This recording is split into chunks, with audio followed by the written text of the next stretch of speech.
नमस्कार, आप देख रहे हैं ऐसे समाचार में हूं आपके साथ महेजन। मध्य प्रदेश के कैबिनेट मंत्री नारायण कुशवाहा का आज नीमच दौरा था। इस दौरान सबसे पहले ट्रेन से स्टेशन पहुंचे, स्टेशन से सर्किट हाउस पहुंचे। सर्किट हाउस पर भाजपा कार्यकर्ताओं ने मंत्री नारायण कुशवाहा का पुष्प गुच्छ बैठकर गुलदस्ता और मालाओं के साथ में स्वागत सम्मान किया गया। जिसके बाद में जो है कुकड़ेश्वर में आयोजित होने वाले कुशवाहा समाज के प्रतिभावान छात्र छात्राओं और समाज में अच्छा काम करने वाले लोगों का सम्मान किया जाएगा। इसी समारोह में शामिल होने के लिए आज नीमच जिले के जो सामाजिक न्याय विभाग, उद्यानिकी विभाग के प्रभार वाले जो मंत्री हैं नारायण कुशवाहा भी इस आयोजन में शामिल होंगे। सर्किट हाउस के बाद वह कुकड़ेश्वर के लिए रवाना होंगे। साथ साथ बता दें कि सामाजिक न्याय विभाग और उद्यानिकी विभाग की समीक्षा बैठक भी ली जाएगी। अधिकारियों के साथ बातचीत कर उन कार्यों की समीक्षा की जाएगी। और साथ ही बता दें कि हाल ही में मध्य प्रदेश हाईकोर्ट द्वारा तलाकशुदा बेटियों को पारिवारिक पेंशन देने के फैसले पर भी उन्होंने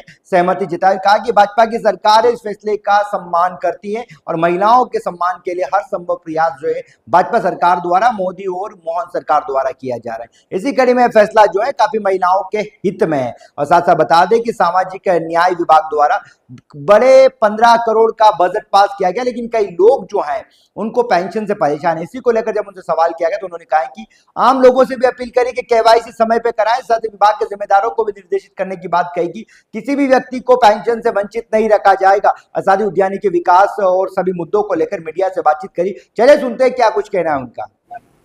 आज नीमच जिले का मेरा दौरा है। नीमच में मनासा कुकड़ेश्वर धाम पे कुशवाहा माली समाज के द्वारा प्रतिभावान छात्र छात्राओं का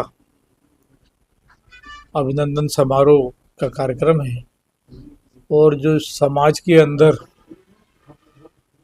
अच्छे काम कर रहे हैं ऐसे वरिष्ठ जनों का भी स्वागत और सम्मान है। और यहाँ नीमच जिले में उद्यानिकी विभाग और सामाजिक न्याय विभाग के अंतर्गत चल रही गतिविधियों की भी अधिकारियों के साथ एक बैठक भी मैं फीडबैक लूंगा कि कौन कौन से कार्यक्रम के क्या क्या चल रहे हैं और किन किन को क्या क्या नतीजा है।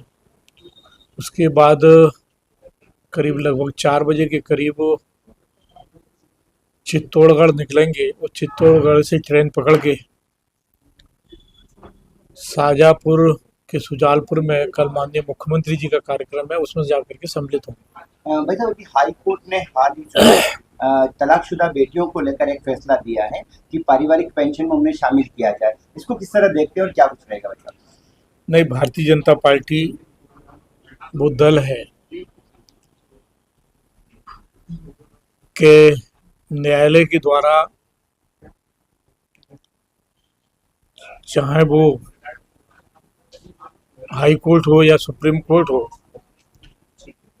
जो भी निर्णय और फैसले दिए जाते हैं उसके अनुसार काम करती रही है।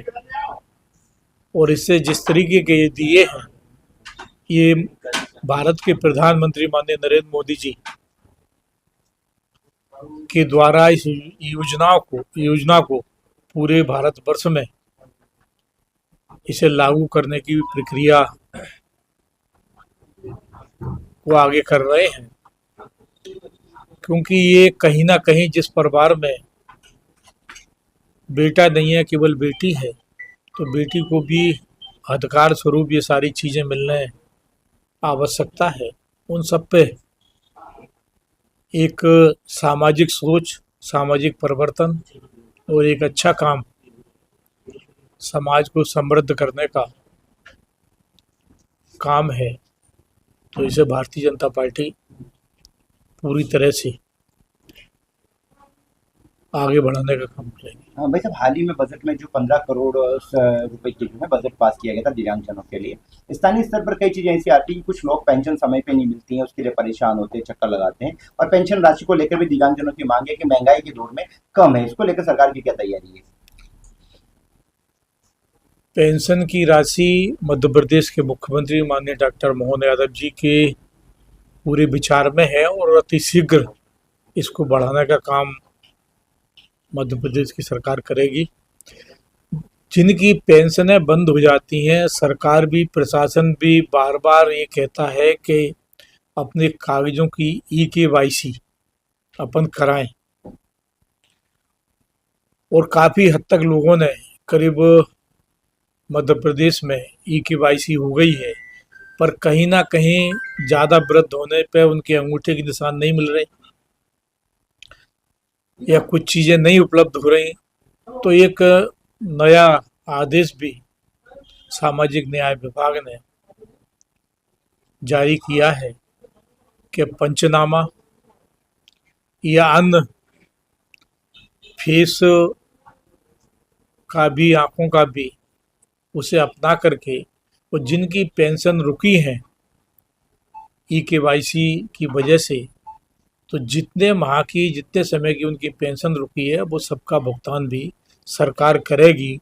पर कहीं ना कहीं समाज से भी कार्यकर्ता गण इस बात को ध्यान दें कि इस बात से हमारे परिवार में, मोहल्ले में, वार्ड में या मंडल में कौन व्यक्ति परेशान है, तो उसका ये KYC कराने का काम पूरा करें, जिससे उसको अपना भरण पोषण, अन्न साधन पूरा करने के लिए उसकी पेंशन उसे मिलने लगे। उद्यानिकी में जो सब्सिडी जो होती है उसको बढ़ाने को लेकर धनिया और ये फ्रूट प्रोसेसिंग जो आती है, इसको लेकर सरकार की आगामी कोई तैयारी चल रही है ताकि इसको बढ़ावा मिले सर? नहीं, मध्य प्रदेश मसालों में पूरे देश में नंबर 1 पे है।